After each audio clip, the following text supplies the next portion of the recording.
Here we have two full duplex radios that are identical to each other, in the sense that each of them can send, the other one receives, and the other one sends, the first one receives. This is the first radio, and this is the second radio. They are now simultaneously sending signal to each other over the same time and the same bandwidth. Each radio has an antenna that is designed such that the waveguides are designed in a very, very innovative way, in my opinion, that the signal cancel to a large extent within the antenna. Now let's look at what we have on the screen of the computer. We will display these graphs a few times. In full duplex wireless, what matters is that the signal that we transmit has a huge echo, maybe 120 times dB more, which means 10 to the power of 12 times more of transmit signal will get into the receiver and will saturate everything. The questions are, how can we cancel this? And the cancellation should be such that at the end of the day, the noise figure of the system doesn't degrade. Companies like, Como or others that they talk only about cancellation, they don't talk about noise figure. What matters is that at the end you reach to the thermal noise floor.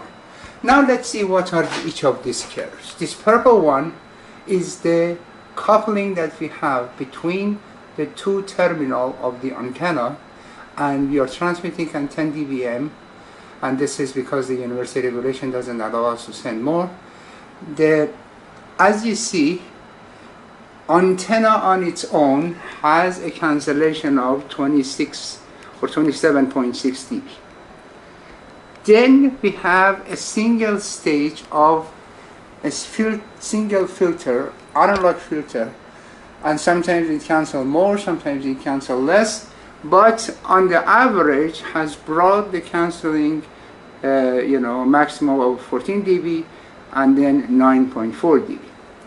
Then after this cancellation, the signals are weak enough such that we can take them inside A2D. And that red line is the cancellation at the IF. And as you see, the red line has brought it from minus 20 to minus 80. So 60 dB total in these three stages. Now here we have two lines, that these two lines should be very close to each other. The black one is supposed to be the thermal noise floor. However, since we are working in the 2.4 gigahertz and Wi-Fi contaminates this band, we never get, you see that there is maybe a 1 dB difference. That last curve is the one that after we have done the cancellation at the IF, and as you see, a total cancellation of mean of 109 and maximum of 1.110 dB. Now let's run this again. You see there are bursts in this black one. Those bursts in the black one is because somebody has started sending a Wi-Fi signal at 2.4 gigahertz. The important point is, whatever happens, for example here, the first level of cancellation and the second level of cancellation were going up and down because people were moving around, but at the end what we get, this curve comes very close to the noise level, and the fluctuation in the noise level, as I mentioned, is because of the Wi-Fi. Now my colleague runs it again, and please increase the time to maybe 20 seconds or 50 seconds. And now you see Okay, similar situation. So you see here, they are right on top of each other, and then there is a burst of Wi-Fi, burst of Wi-Fi. When there is no burst of Wi-Fi, the two are right on top of each other. And now okay, in any event, at the end, you see that our purple curve is very close to the thermal noise level. This system, in this demonstrations, we're sending maximum data rate that you can send over the bandwidth from A to B and simultaneously from B to A. It's important to point out the robustness of the system, that even if when we get bursts of Wi-Fi that are very strong signals, the system still doesn't, our full duplex system doesn't encounter errors. And next we will look at the error behavior. So now you have to run it again, and this other laptop will show the two curves.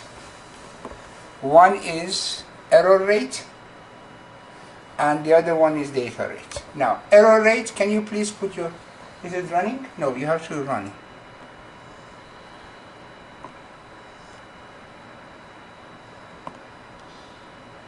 Okay, can you please put your hand in front of the antenna?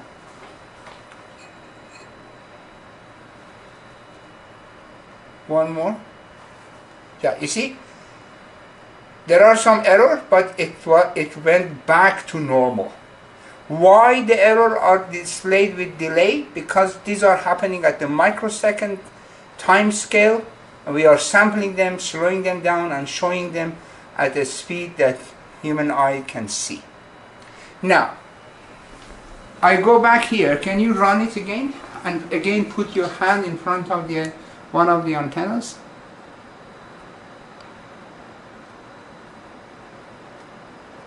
Okay.